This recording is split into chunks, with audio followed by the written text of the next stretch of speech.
Mailbag time here at the Broncos Breakdown by Chat Sports. Matthew Peterson fielding and answering the questions you guys have during our live show Tuesday at 3 o'clock Mountain Time, 4 o'clock Central. So tune in, and if anything I say gets a bit dated over the next couple of days, just roll with the punches. But our first question coming in via Super Chat from Malache W.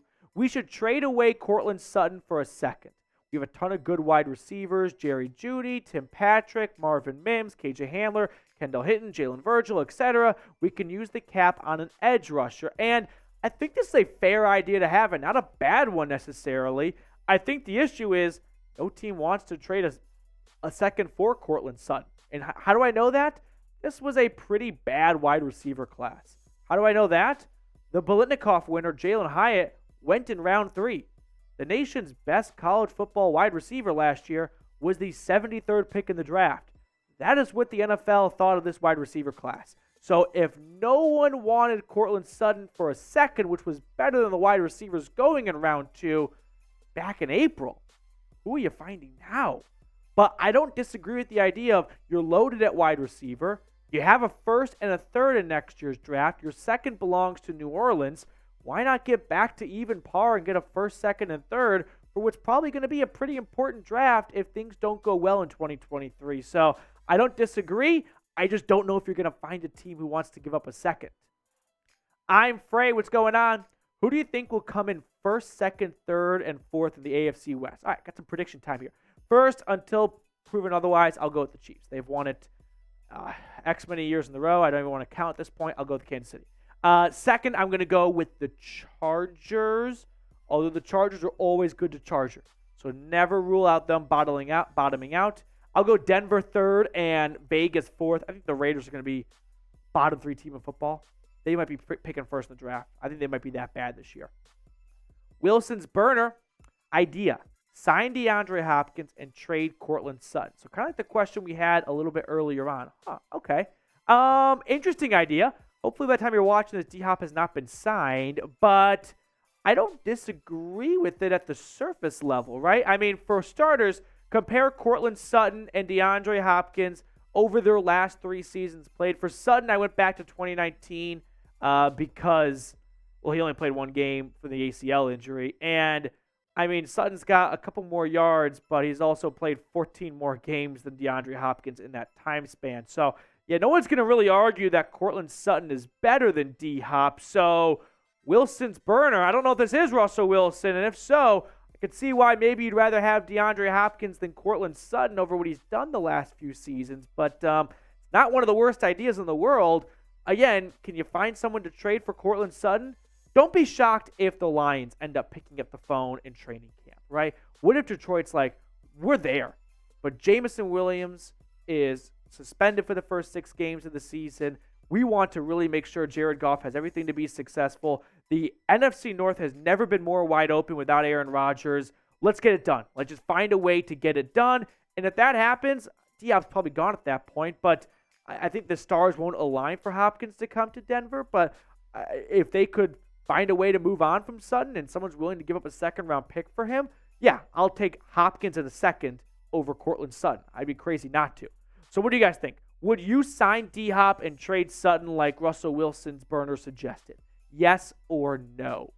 I'm typing away for yes. Like, how can I not pick D-Hop in a second over Sutton? Like, yes, Sutton is a younger player, and he's got maybe a longer runway left in him, but I just haven't seen enough in the last 2 seasons to believe Courtland Sutton is going to really turn a corner and live up to this extension and not just potentially be cut after 2023. Denver Broncos official YouTube account, I have to believe. Thoughts on trying to trade for someone like A.J. Terrell? Wow, so add another star corner to pair with Pat Surtain. I don't think that's going to happen for one big reason. They moved up to get Riley Moss. When you move up to get a cornerback, you clearly see something in them. I don't see them turning around and using more draft capital to get another cornerback. Plus, the Falcons aren't moving on from A.J. Terrell. So I know you said like A.J. Terrell, even if it's someone sort of at his level. We saw Jalen Ramsey get moved this offseason, but he went to a contending team. I don't know if Denver really is a one-star cornerback away from going on a deep postseason run. They've got a star cornerback in Pat Surtain. That got him 5 wins last year. So is adding another star cornerback going to add a whole lot of wins to this team? I don't think so. I'd rather save that draft capital and use it in 2024 if you're looking to reset a little bit if Russell Wilson isn't all that this season. Eddie Martinez, what's going on, dude? What are the chances we see new uniforms next season? So Damani Leach, the new team president, has talked about team uniforms. He's just been like, I don't know, Kelly Kapoor, like fashion show at lunch. Like new uniform talk, new stadium talk. He has the best job right now. He's basically playing real life Sims and Madden all at once. So what are the chances? More than 0. Like more than 10 probably, right? The uniforms, I think, are good. They could be better, right? You've seen a lot of teams recently change their uniforms. The Jets, the Falcons, the Titans, the Seahawks, right? Seahawks even feel kind of long ago at this point. So it's not out of the question. So what are the chances? If I had to really put a number at it with no good explanation behind it, 40%. We down for 40%, Eddie. Now make sure to subscribe, by the way, if you have not already. That way, the next time we go live here on the channel like we are right now, you don't miss the notification. You're part of the mailbag, and you can have your questions asked and for everyone to see. So subscribers only, hit that sub button to be on future Broncos Breakdown mailbags. Ooh, back-to-back Eddie Martinez questions. Will Stidham start a game for the Broncos this season? I'm going to assume you're asking this through the lens of not factoring in injuries. Because if Russ gets hurt, that, of course, changes everything. But will Jarrett Stidham eventually get the starting nod for a week? I don't believe so. I just don't know if he's better than Russell Wilson, right? Like, yeah, it's one thing if they have a Brock Purdy, kind of a snake in their grass on this roster, but Stidham showed some potential in a few starts down in Vegas last year, but I ultimately think Denver will say, we're just paying way too much for Russell Wilson to get benched. Like, Sean Payton figured out, we hired you to resurrect what George gave $200+ million to. We didn't hire you to then bench that $200 million quarterback. You see what I'm saying? I think ultimately Sean Payton has a lot of power, but I don't know if he's got the power to bench that expensive of a quarterback unless things get real ugly. Payton's promised land. Any chance the Broncos trade for Budda Baker to reunite him with Vance Joseph? We've already had one, carpool from Arizona to Denver with Zach Allen following Vance Joseph, VJ, up to Mile High. Any chance? I guess so, just because I know that Denver was kind of looking for a safety in free agency. They ultimately did not get a CJ Gardner-Johnson. And if they don't feel great about their room, but then again, look at the safety depth chart. They just re-signed Kareem Jackson. I'm going to put this maybe not 0%, because if we've learned anything from this new regime, they're going to be aggressive, and if they think they can make a move to better themselves, they won't pass on it. But they drafted J.L. Skinner. They re-signed Kareem Jackson. I think Budda Baker's probably just a bit too rich for them. He's a very good player. You look at his stats over the last 4 seasons. 2 interceptions, 3 interceptions. He's one of the best safeties in the league, no denying it. But you don't re-sign Kareem Jackson just to trade assets away to get Budda Baker. That just doesn't seem to be a great managerial practice right there. So I don't think it's very likely at all. But if you disagree with me, that's fine. You can just let me know in the comment section. Would you trade for Budda Baker? He's definitely one of the best safeties, and him, Surtain, and Justin Simmons could create quite the no-fly zone for the next couple of years because K-Jack has just been living off one-year contracts, but I think it's just out of the cards for Denver after re-signing K-Jack. Oh, boy. Niles Boffin. I hope I pronounced that correctly. From Germany, what's going on? What do you think about fantasy value of Samaje Perine? I think he's got good value depending on when you find him in the draft, right? What are most drafts? Like 16 rounds deep, 15, 14, something like that. So if Samaje Perine is hanging around in rounds 9, 10, 11, you've already filled out all your starters. If other teams aren't all that aware of the Javonte Williams injury situation and you're the only Broncos fan in your fantasy league, you could find a Alexander Madison, right? A backup that you know is likely going to get some starting time. Jamal Williams, whatever it may be. There are always those A.J. Dillon. They just keep popping into my head right now. Backup running backs who always just find a way to crack the starting lineup for at least some time. So I wouldn't reach on him because he might just be a backup running back when it's all said and done. But I like P. Ryan after round 9 probably. So I think that could be a good value pick that late in the draft. Now, today's show, by the way, was made possible thanks to BetUS. Our sportsbook partner has your back. Go to chatsports.com/bet. Use our promo code Broncos125. When you do that, with the link and the promo code, they give Broncos Country a 125% deposit bonus. So make sure you use that link and that promo code to get that deposit bonus. Question coming in from OddF182. And then we got a super chat coming up next, too.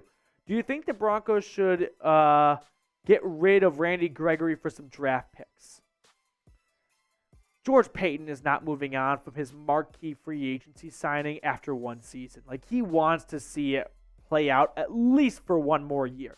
5-year, $70 million contract, just $28 million guaranteed. So there's not a lot of dead money out there after 2023. So they could move on from him. But one, his trade value has never been lower. Like, what team is lining up to call for Randy Gregory after he played 6 games last season and he had 2 sacks? Like, you're not getting much for him. The only way I see Randy Gregory getting dealt is if it's a similar situation with Bradley Chubb. Good start to the season. Team isn't winning. It's in the best interest to recoup some assets, but they're not making a move preseason. Like, at this point, you're not getting much for him. So you might as well hold on to him and hope he can live up to the contract. Kitchener Leslie. Who should the new Broncos kicker be? If I had to handpick one myself, Robbie Gould would probably be my number one choice. I don't think he's going to come to Denver. He's either going to be a 49er or a Bear, or he's going to retire. I think that's really his only, his desires at this point in his career. Brett Maher was so good with the Cowboys last year up until the postseason. And it's playing with fire, right? It's kind of like signing Cody Parkey after the double doink. Like, good in the regular season for the most part. Maher was better than Parkey in the regular season that year. But also, you want to get the yips master, right? You want to get the guy who would miss 5 of 6 extra points. Maybe you can put it behind him. Daniel Carlson did that. The Vikings GM, former GM, Spielman, said his biggest regret was cutting Bailey, Carlson, who has been awesome with the Raiders so far. So you do see a change of scenery help. I think I'll go with Brett Maher because there's not really another great option. Ryan Suckup wouldn't be too far behind. But if you don't make the playoffs, it's not a problem because Maher is awesome in the regular season. If you do make the playoffs, go for it on 2-point attempts. That's my solution. Last question coming in, budget breakdown NFL. I'm not too concerned on clearing cap space for Surtain. We have a lot of guys who need to prove stuff to stay on the team. Those include Judy, Sutton, Bowles, Hamler, Wilson. Cut those who can't perform. So I think what budget breakdown is getting here is Pat Surtain, after his 3rd NFL season, will be eligible to get a contract extension, and he's going to be the highest paid corner when that time comes. Right now, that belongs to Jair Alexander, a 5-year, $100.5 million contract. Pat Surtain's going to get a 5-year, let's just say $5 million contract. Kind of keep the math easy. And if that's the case, Denver's currently in the red next year. They will have to reshuffle the cards a little bit. And Courtland Sutton and Tim Patrick, those are 2 prime cut candidates. I don't see a way this entire wide receiver room returns next year. KJ Hamler has a very low cap hit. You're not saving much money there. If you want to save money, it's not Judy because he just picked up his 5th-year option. It's moving on from Courtland Sutton and Garrett Bowles and maybe taking that first-round pick and drafting a brand new left tackle, which Garrett Bowles, coming off a fractured leg, doesn't look like the 2020 Bowles he was that breakout season. I don't dislike the idea of moving on from Courtland Sutton and Garrett Bowles and you already drafted one of their replacements with Marvin Mims. You draft Bowles' replacement next year, and poof, you've maybe even improved this roster from via addition via subtraction. You guys know the saying.